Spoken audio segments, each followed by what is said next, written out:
they were bringing them in. I'm sure that by the end of class or afterwards, we'll get more classes. How many still don't have copies? Oh, wow.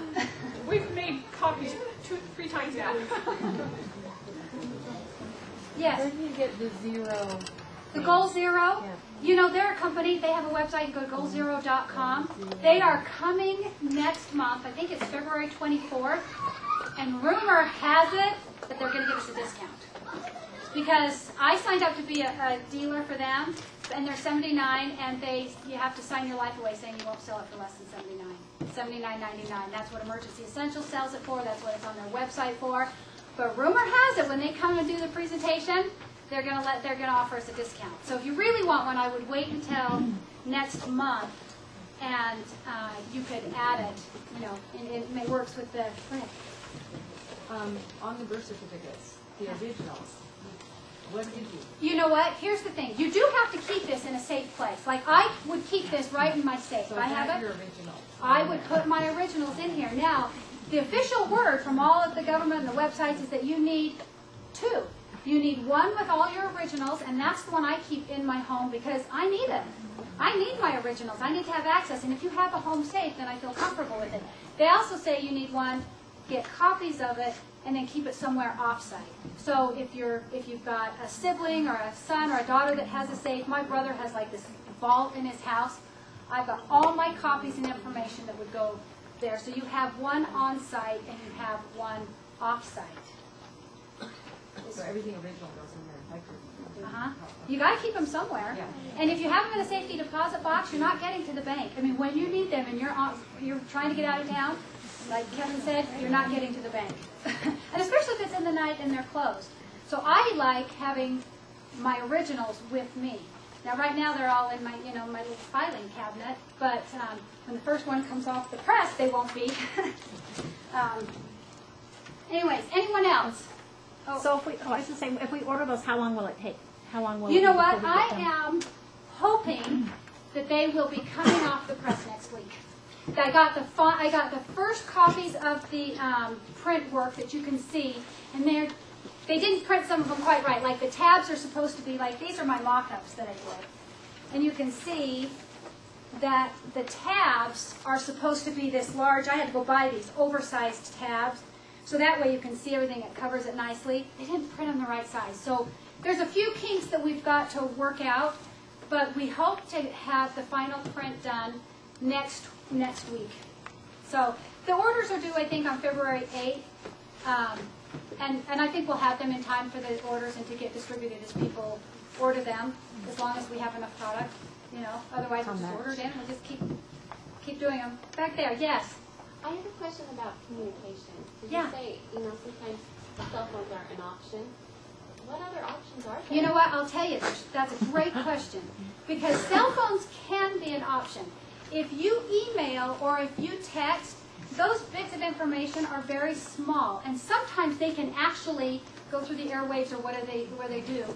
You can actually get those little pieces of information out where you can't get a phone call. The other thing is to use a landline. A lot of times you can't get a local call on a landline, but very often you can get a long distance call.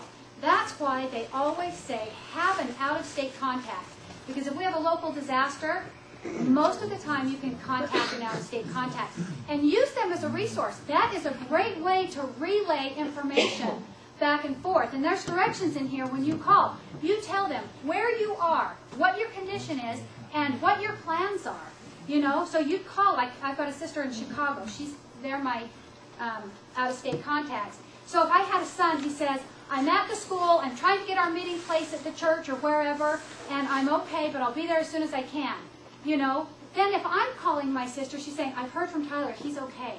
And he's trying to get to the church to meet you. I mean, you can relay information like that back and forth if you have an out-of-state contact, where you may not be able to get local contact, with cell phones.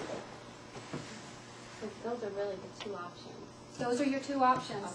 Yeah, unless you have established meeting places and you just know if there's a disaster, we're meeting at this spot, and everybody is going to that place.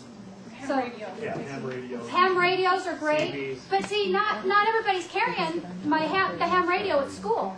You know, if my kids are at school, he doesn't have a ham radio with him, or he doesn't have his two-way. Call landlines from a ham radio. That's right, you can. Absolutely. So those are great options. Thank you very much for bringing those up. Yeah, go ham radio. The class is in October for the ham radio class. There we go. There we go. And there's even a place for your permit, like if you have a concealed weapons permit or a ham radio permit and you want that in your binder, there's places designated for it. Yes? I just let my landline go. So are you saying we should have a landline and not just cell phones? Well, that's a personal preference. Honestly, that's a personal preference. It is fact that landlines may get out long-distance calls easier than your cell phone is going to try and make a local call. So, you know, if you've got some plans established, just work with what you've got. And if that's not an option, put in your family plan what your options are, where you're going to meet, who you're going to call, if it's going to be email or texting or whatever. Yes, I see another hand over here. We disconnected our landline Yes. and reconnected it because we have cell phones, but we have kids, young kids, and if they're at home with a babysitter and you have to call 911, a cell phone does not give them their address. Only a landline does that. A landline. And I'm starting to realize a lot of these new couples, they have their cell phones and they don't really have a need. They don't really have a landline. But that's a great reason to have a landline for that. Yes. A quick plug for the search class that's coming also next month. Does anyone know how many fire trucks we have in South Jordan? Guesses. Oh, here's a 4. What? 6, 10? How many fire stations do we have? We have 2. We have 2 fire trucks. How many ambulances do we have in South Jordan? 1. We have 2. The CERT class stands for Community Emergency Response Team, and will deepen your knowledge and, again, just continue this preparedness process. In a time of mass, whatever, we have to be more self-reliant. Thank you. Thank you. Yes, so. Did you ever come up with any kind of price for that book? Yes, it's when it goes on the market, it's going to be $149. We have them as low as we can get them for the stake for this project for $100, and that's on the order form. But when they hit the market, they're going to be $149. This is the special that we can do for the stake, which is a $50 discount, which is great. Yes. Is that the binder and the solar panel, or just the binder? It's the solar just panel's the binder. separate, the right? Solar panel is separate. Okay. It's going to be separate. It's just an option. Just an option. Okay.